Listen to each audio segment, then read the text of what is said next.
Bersky était debout devant la fusée qui venait d'être terminée, épuisé mais également rempli d'une certaine fierté. Il avait travaillé incroyablement dur avec l'équipe scientifique de la PR pour construire cette fusée et ils avaient finalement réussi.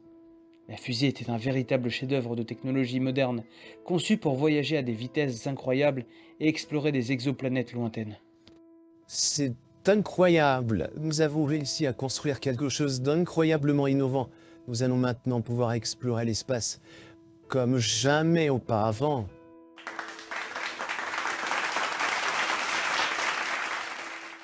L'équipe de scientifiques applaudit et ils se félicitèrent mutuellement pour leur réussite.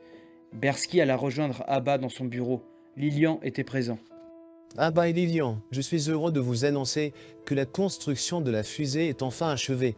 Nous avons utilisé un alliage de titane et de céramique pour la coque, ce qui lui donne une résistance extrême aux températures élevées et aux chocs. Pour le propulseur, nous avons utilisé une combinaison de carburants chimiques de haute performance, tels que l'hydrogène et l'oxygène, ainsi que des propulseurs à plasma pour la propulsion à longue distance. Nous avons également incorporé un système de freinage magnétique pour améliorer la maniabilité de la fusée. De plus, nous avons testé différentes combinaisons de réacteurs de propulsion et de carburant pour atteindre des vitesses encore plus élevées, jusqu'à celles de la lumière. Nous avons réussi à atteindre des performances incroyables grâce à l'utilisation de particules de carbone 15 liquides comme carburant. Enfin, nous avons installé des systèmes de navigation avancés pour maintenir la stabilité de la fusée dans l'espace et des systèmes de support vital pour les équipages.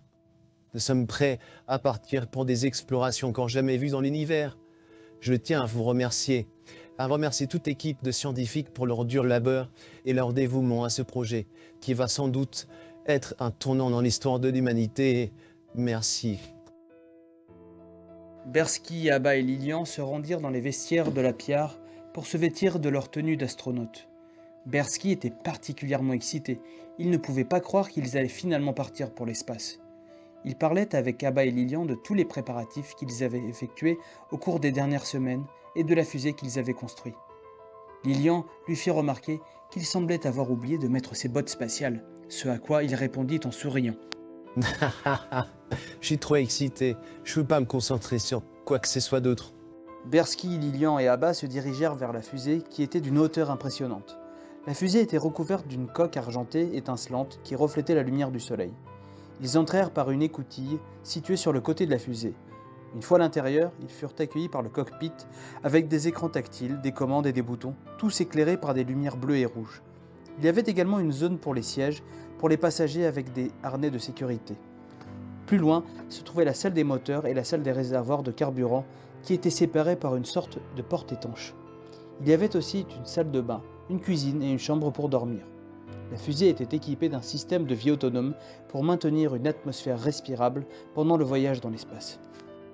Tout est prêt pour le décollage. Toutes les vérifications ont été effectuées. Système de propulsion ONI. La fusée est prête à décoller. Tous les systèmes de soutien vitaux sont opérationnels. Toutes les données de navigation sont correctement entrées. Nous sommes prêts pour l'injection orbitale. Toutes les données de communication sont également opérationnelles. Très bien, démarrons les moteurs principaux. 3, 2, 1, décollage.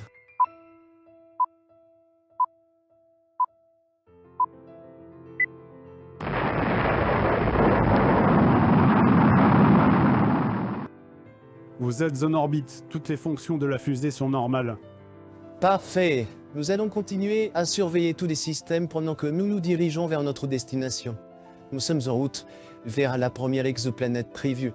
Tout se passe bien pour le moment. C'est la planète FFB. Avec un sourire émerveillé, Bersky observa la Terre qui s'éloignait de plus en plus à mesure que la fusée s'élevait dans l'espace.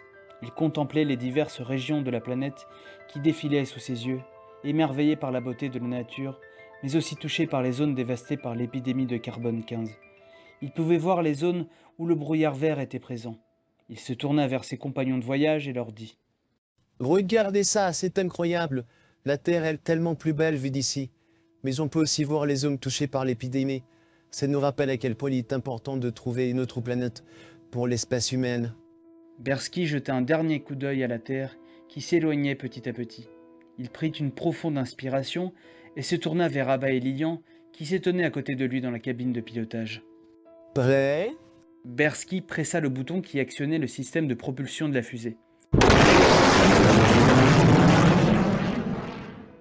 Il sentit la force de l'accélération l'enfoncer dans son siège alors que la fusée prenait de la vitesse. Les murs de la cabine se mirent à vibrer et un rugissement emplit leurs oreilles.